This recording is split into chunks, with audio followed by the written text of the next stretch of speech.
qu'elle nous donne une justification, nous avons un exemple, nous avons une preuve.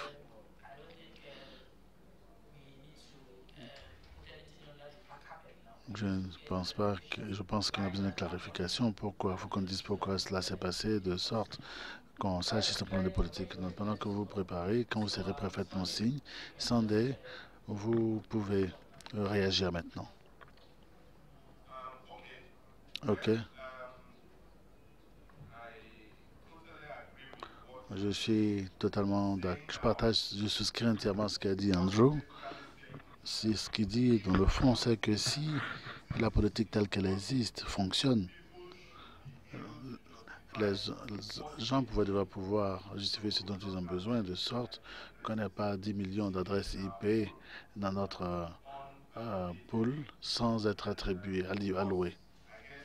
Et je pense qu'au regard de ma question à Nina, vous conviendrez avec moi qu'on ne se débarrasse pas du NAT parce que tout ce dont on peut justifier ce dont on a besoin pour l'infrastructure, que ce sont les serveurs, les routeurs, et non ce qui est utile pour les utilisateurs finaux, à savoir les étudiants et les enseignants. Donc, il serait bien, au moins, de savoir pour ceux qui ont postulé, savoir qu'il n'y a pas de problème avec la demande et qu'ils nous indiquent le ratio de pays par rapport, aux étudiants. Mais je ne pense pas qu'il y ait l'ombre d'un doute qu'il y ait quelqu'un dans cette salle qui n'a pas évolué de ce niveau pour dire qu'il faut avoir une salle d'ordinateur remplie de 100 étudiants. Chaque étudiant peut venir passer 1 heure ou 2 par jour à utiliser l'Internet. Je pense que 10 ans de cela en arrière, ça aurait été correct, mais à l'évidence, ce serait un discours rétrograde. Si nous commencions à dire qu'il s'agit d'une seule IP pour un seul appareil d'étudiant, alors nous limitons notre marche dans les temps à venir. Donc il faut mettre cela en perspective. Merci, Sandé. Je vais demander à toute personne qui a fait des commentaires de poser des questions, de se tenir dans le rang. C'est la dernière série de questions que nous allons prendre avant que nous écoutions les commentaires du personnel et voir si nous pouvons parvenir à un consensus. Je suis oui pour la requête pour que le personnel justifie les d'autres questions parce qu'il faut soumettre la question à la question. Et au nom de Afrinique, on peut répondre. Je ne pense pas qu'il faut solliciter notre équipe de ressourcement sur cette question. Merci.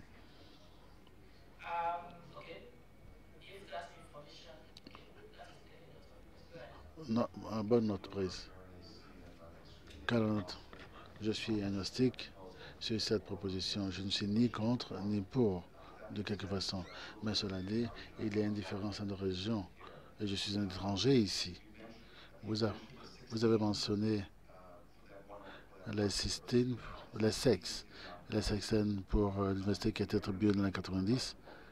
Ce qui s'est passé, c'est un round-up pour l'enable boundary, comme on appelle. Il fallait plus qu'un /16 et on a eu un /15, ce qui aurait donné un scénario de sécurité à cette université. Et peut-être qu'il y a une différence dans la façon dont la frontière pour que l'on donne une capacité plus grande pour faciliter les choses.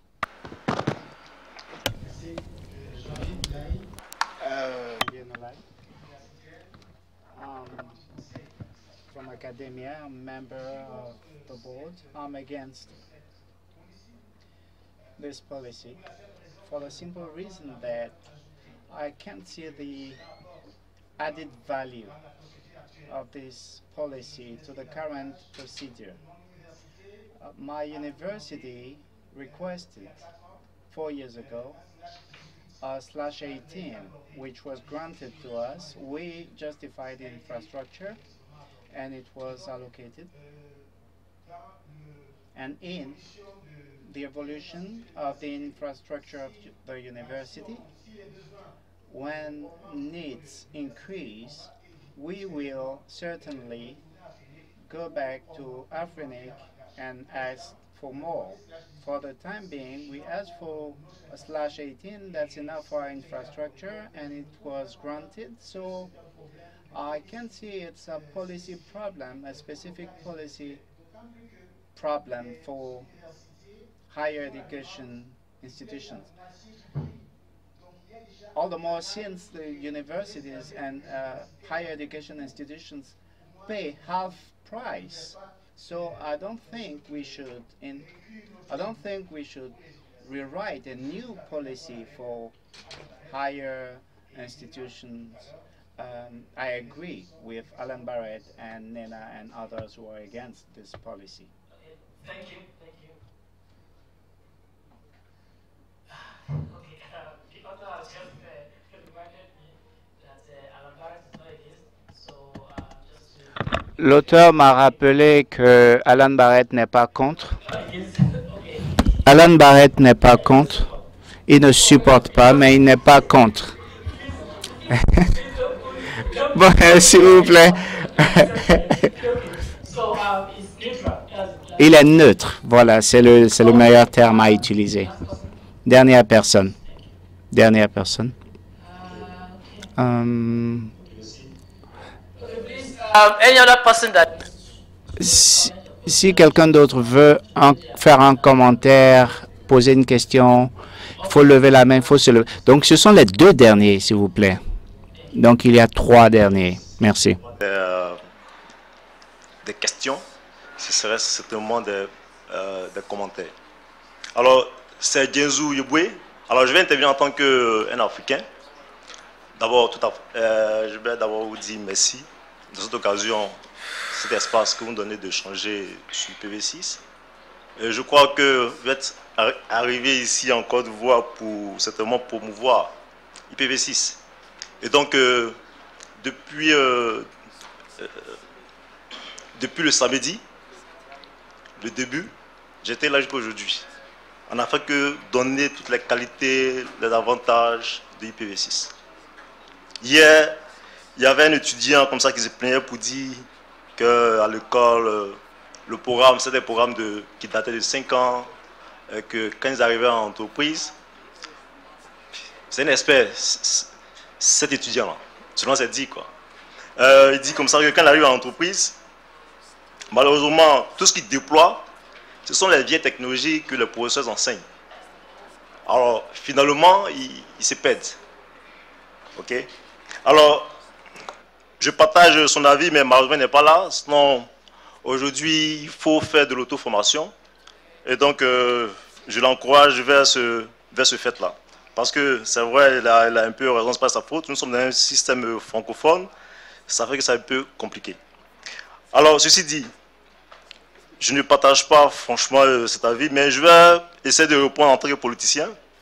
Je ne partage pas vraiment cette politique, parce que ceux qui sont en université, ce sont ceux-là qui sont appelés demain à travailler en entreprise. Et donc, il faut commencer, okay, dans ces différentes universités-là, commencer à leur donner une culture de IPv6. Alors, mais je peux partager un peu votre avis sur IPv4, parce que, étant africain, les équipements, ce matin, le ministre était là, il a fait un commentaire, il a échangé sur pas mal de choses, mais ce que je veux dire, je comprends votre ras-le-bol, mais c'est pas... Alors donc, ce que je veux dire, vous avez parfaitement raison de donner IPv4, OK, aux étudiants. Parce que en Afrique, c'est encore compliqué pour nous d'avoir tous les outils, tous les équipements dont on a besoin pour pouvoir évoluer. Donc, je crois que c'est déjà une très bonne chose de motiver tous ces étudiants-là à vouloir étudier encore IPv6. Donc, bon, c'est dommage, quoi. Mais c'est pas bien grave. Alors, je sais. Yes, please. I said you should make Yes. Ouais, je sais que on dit mais finalement tout le monde est un peu. Alors, ben, il fallait un peu ça parce que tout le monde était un peu tout à l'heure le président il disait bon de ne plus répondre donc il fallait mettre un peu une cassure. Alors j'espère que j'ai atteint pour mon objectif et donc je ne partage pas cet avis là. En conclusion, merci. Okay, thank you for all the comments. Merci, merci pour tous les... Soyons rapides, s'il vous plaît. Hein? Merci beaucoup pour ces commentaires. Bonsoir. Je viens d'Afrique du Sud. Je veux dire rapidement que si je meurs d'un poison et que mon ennemi vient à moi avec l'antidote, est-ce que je vais rejeter l'antidote et mourir? Je pose la question parce que plus tôt, dans un commentaire, quelqu'un a dit qu'il y a un ressentiment contre la proposition. Et je ne crois pas que ce soit une bonne façon d'approcher cette politique. Je voudrais demander comment la politique existante satisfait le besoin de plus d'une adresse IP par utilisateur. Et si la politique actuelle permet aux gens d'avoir ce qu'ils ont, pourquoi ne pas prendre cette... Je pense qu'on a eu une ligne de pensée qui peut nous guider pour observer, pour parvenir au consensus pour cette politique. Comme il l'a dit, la question sera si le besoin, si cette politique, fondamentalement, essaie de résoudre le problème que les gens n'obtiennent pas ce dont ils ont besoin. Ce que je dirais maintenant, c'est que si vous réfléchissons dans cette direction, si la politique, si le personnel africain est capable de satisfaire le besoin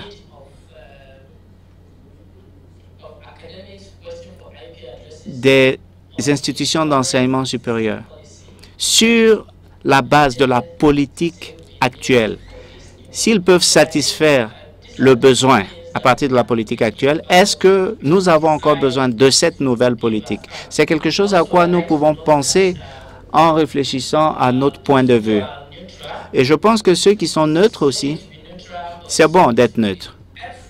Mais ça serait utile, peut-être davantage utile, si nous pouvions avoir un aperçu spécifique de chaque personne.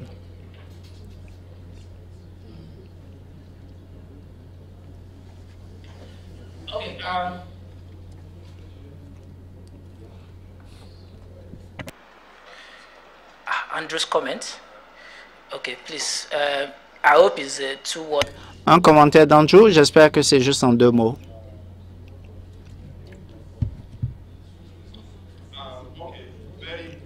Très rapidement, Andrew a des commentaires.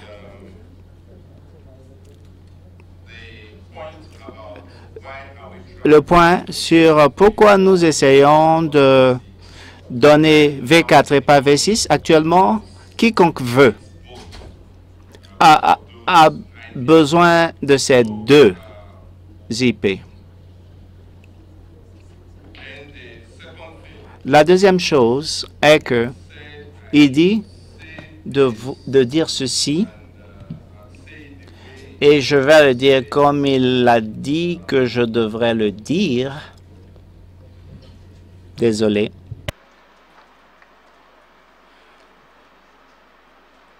Le problème est que vous ne pouvez pas justifier les ratios. Je vais citer l'House-Master d'Afrique. Quand un étudiant est assis en face d'un PC dans un lab, il n'a pas besoin d'un IP sur son téléphone parce qu'il ne va pas utiliser son téléphone. Il va utiliser le PC et il va arrêter le Wi-Fi sur son téléphone. Et ça, c'est ma réponse à mon ami qui dit que nous devrions faire le V6 et pas le V4. Je crois que c'est pas étrange. Quand on voit les ordinateurs, de vieux ordinateurs qui sont transportés d'ailleurs vers l'Afrique, il semble que les gens sont intéressés d'exporter de vieux IP de l'Afrique vers le reste du monde. Et je pense qu'il faut réfléchir par deux fois à cela. J'ai un commentaire au commentaire d'André. C'était off-record, c'était une conversation personnelle. C'était une conversation privée. Je n'ai pas vu le commentaire. Bien noté.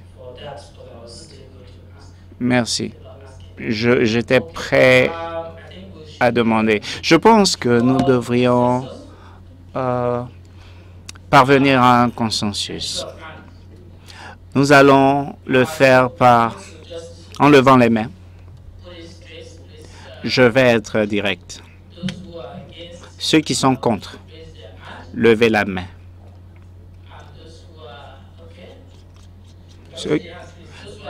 Est-ce que je peux voir les mains? Ceux qui sont contre cette politique. Si vous êtes contre cette politique, levez la main.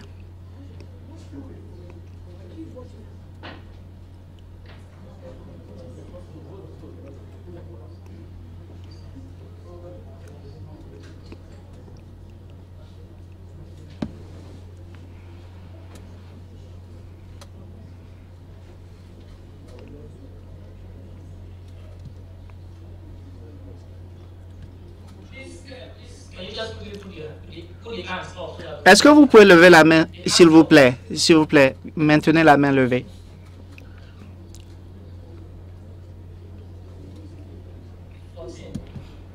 « 14.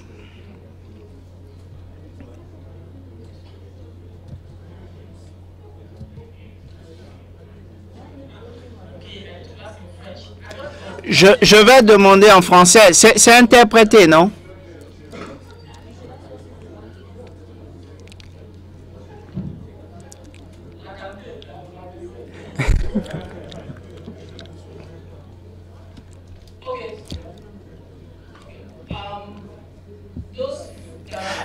Ceux qui sont pour la politique, levez la main. Pour la politique, levez la main, s'il vous plaît. En faveur de la politique, veuillez lever la main, s'il vous plaît.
Je vais demander que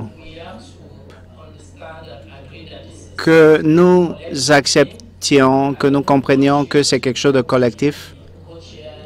Je ne voudrais pas que vous mettiez les coprésidents trop mal à l'aise. Ce que nous essayons de dire maintenant semble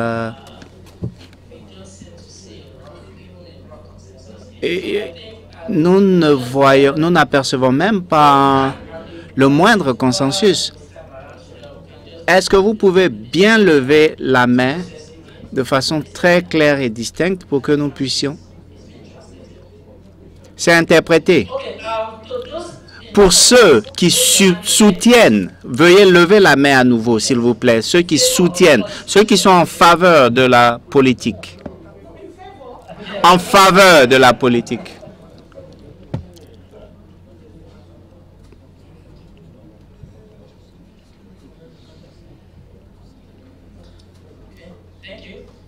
Merci.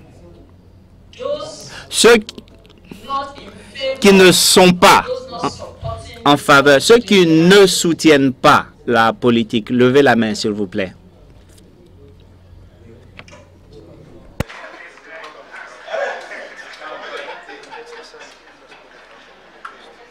OK. Très bien. Merci. Merci beaucoup.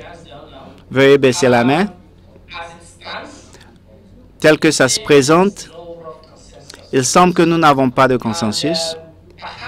Et peut-être, quand nous aurons des réponses du personnel africain sur pourquoi les institutions d'enseignement supérieur ne peuvent pas faire des demandes et obtenir ce dont elles ont besoin, alors peut-être ça va aider certains d'entre nous à déterminer de quel côté nous voulons nous situer.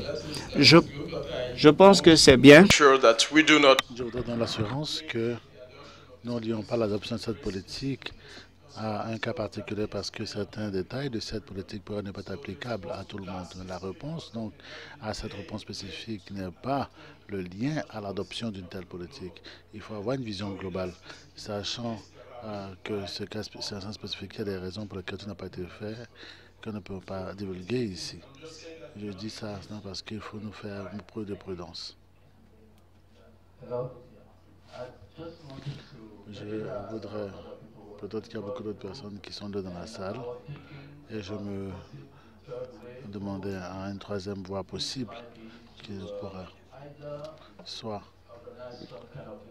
organiser une évaluation ou un audit de la politique actuelle, y compris les feedbacks des cas de l'auteur, du co-auteur sur la situation en Afrique du Sud pour comprendre pourquoi ceci s'est passé, pourquoi des cas comme ceci surviennent.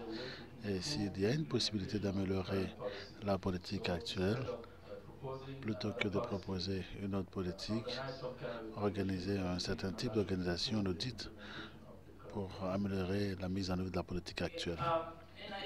Nina, soyez vraiment très bref, vous avez 20 secondes. Comment pour-nous travailler sur une politique pour déterminer les besoins?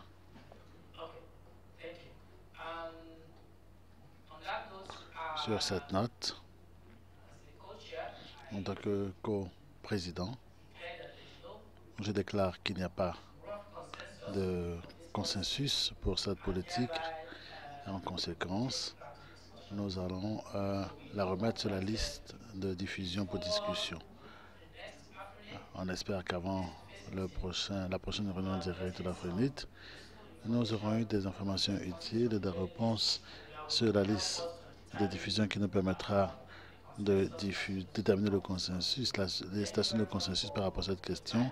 Merci pour le temps que vous avez consacré à l'examen de cette question. Nous espérons vous revoir virtuellement sur la liste de diffusion. Merci.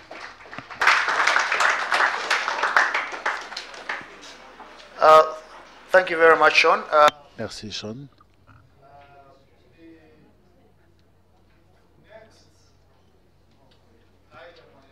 Le prochain point à l'ordre du jour, tel que prévu, nous sommes très en retard. Donc, je vais demander aux représentants locaux de voir comment ils peuvent résumer le prochain point. Le prochain point, c'est l'élection du ASO. Puis nous allons clore la journée. Marc